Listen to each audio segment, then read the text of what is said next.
have freedom and justice unless there is freedom and justice for all.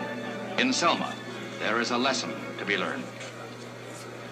The president announced he would address a joint session of the Houses of Congress. He would move voting rights to the top of his agenda, and he would ask Richard Goodwin to write the speech of his life. He had to give the speech that night to a joint session of Congress, so it was a big moment for him, too. Johnson never bothered me all day long, because he knew it wouldn't do any good to put me under increased pressure. The pressure having to do with that fast was enough.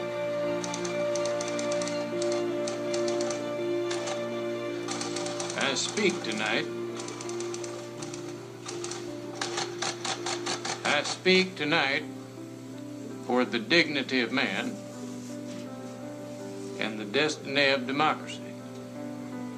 I wrote it, and then he went up to Congress and delivered that speech, now known as the voting rights speech, and it was a great success.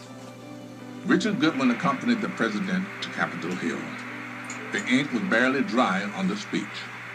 But like many speechwriters, when he was put under pressure, Goodwin had produced spectacular results. I speak tonight for the dignity of man and the destiny of democracy. At time, history, and fate meet at a single time, in a single place, to shape a turning point in man's unending search for freedom.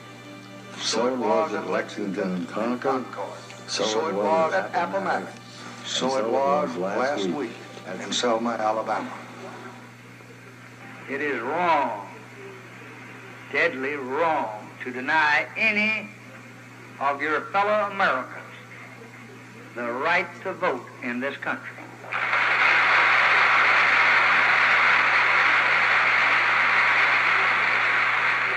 There is no Negro problem. There is no Southern problem. There is no Northern problem. There is only an American problem. That's right. Inside Congress, the atmosphere was electric. Outside, the speech was being watched on television by 70 million Americans. Just a few hours before, locked away in the White House, Richard Goodwin had had an inspiration. In this most important of speeches, he would include the words, "We shall overcome." Of course, I knew the "We Shall Overcome" song, and which they had been singing in the streets. So I put it in the speech because he was adopting for his own then the anthem of the black movement in America. When did it occur to me to do that? Who knows? In the process of writing, it came out on a typewriter. What happened in Selma is part of a far larger movement which reaches into every section and state of America. It is the effort of American Negroes to secure for themselves the full blessings of American life. Their cause must be our cause too, because it's not just Negroes, but really it's all of us who must overcome the crippling legacy of bigotry and injustice, and we shall overcome.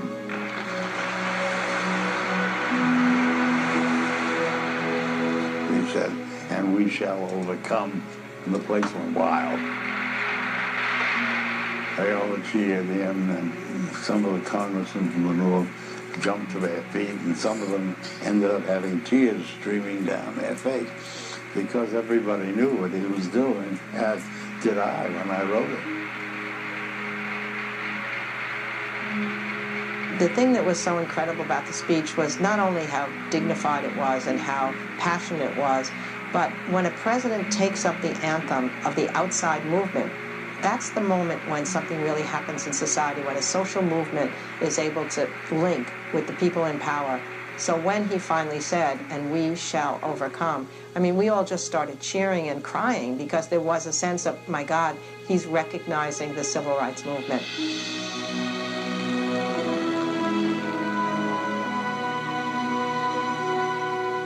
was the first time hearing an American president using the theme song of the Civil Rights Movement. I looked at Dr. King. Tears came down his face. He cried, and we all cried a little. And he said, we will make it from Selma to Montgomery, and the Voting Rights Act will be passed. And he was right. And the Voting Rights Act changed everything. President Johnson sent his voting rights bill to Congress. And a judge ruled that the protesters could legally march to Montgomery. As they walked, so the numbers swelled until 25,000 men, women, and children arrived at the state capitol. We marched with the "We Shall Overcome" speech, being repeated on the loudspeaker after the 3 days getting to Montgomery, going up to the capital of the Confederacy. How long, not long, was King's great speech. And we got on planes and buses and trains to go home thinking this is, total victory, a peaceful march, the President of the United States saying, "We shall overcome," and got home to find that VID00004, a white woman from Michigan, had been assassinated, had been killed, as she took one of the marchers back to Selma. VID00004 was killed by the Klan. She was not the first and would not be the last. After 100 years, the South would not change overnight. But the story of Selma, the violence, the naked hatred, the bigotry, as the president put it, all played out on television screens across the nation, helped to ensure the passage of the Voting Rights Act.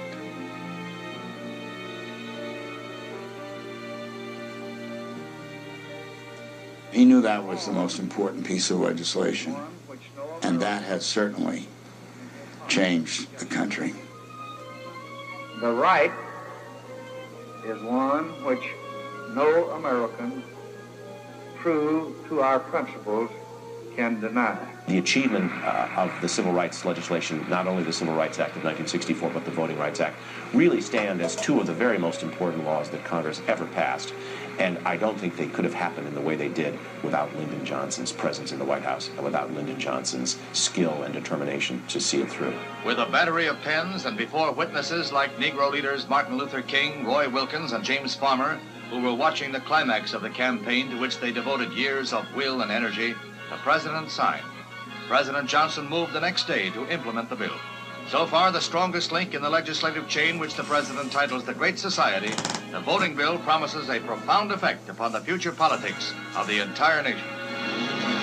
What if the South were still segregated? What if black Americans didn't have the right to vote? It's hard to imagine an America today without those things in place. There's a sense that those two people together, Martin Luther King and LBJ, they were made to work together, just as Winston Churchill and FDR. It's very lucky when history provides that, because if Martin Luther King hadn't had that outside pressure and the brilliance of the nonviolent movement and then the Selma demonstrations, perhaps the country itself wouldn't have been open for Civil Rights Act of 64 or Selma in 65. We made so much progress. We've come a distance, but we're not there yet. The scars and stains of racism are still deeply embedded in American society. We must never, ever forget what happened and how it happened, so our children and their children will not repeat the dark past. Geraldine Whittington would never forget. Through all this, the remaking of America, she was there. I think the expression of what was happening at that time, it was just too heavy to grasp at that time. We are really doing this. This is happening to us as a people. And I think that was a great day for the world, for the nation, and for the African American community. All of this stuff that reflected back into our lives. And we had so much to look back on and so much to hold on to. But then there was so much that we had to release and let go, because there were some things that will never change. But change came. Change came.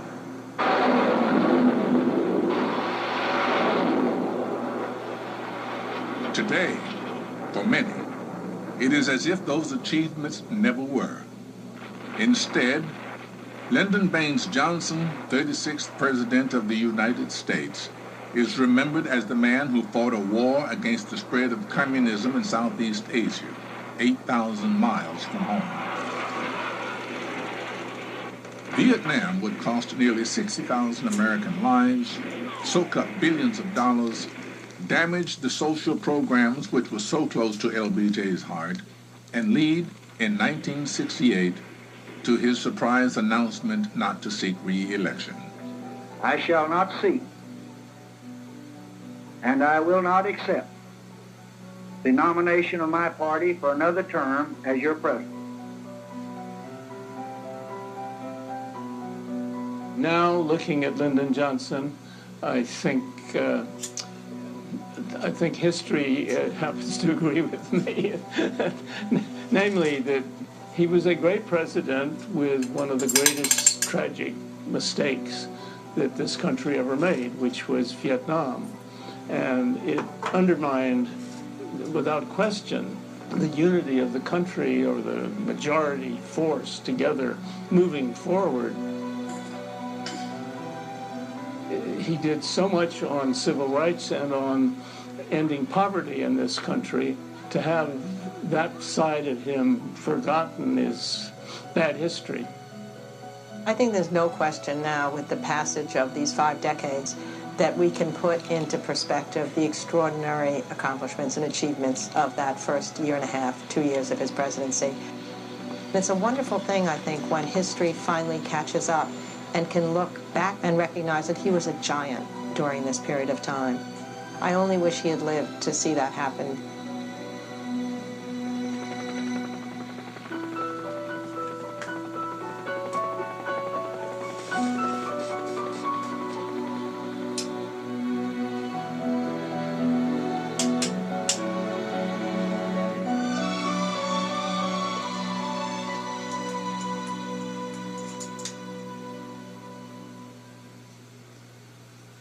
This program was made possible in part by Ernest E. Tirash, the Corporation for Public Broadcasting, and by contributions to your PBS station from viewers like you.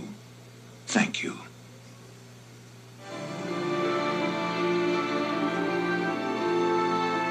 To find out more about this program and watch streaming video, visit pbs.org.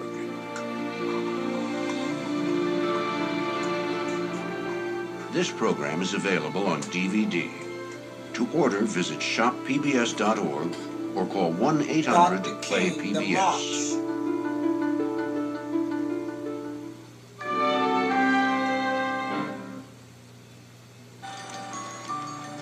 Be more PBS.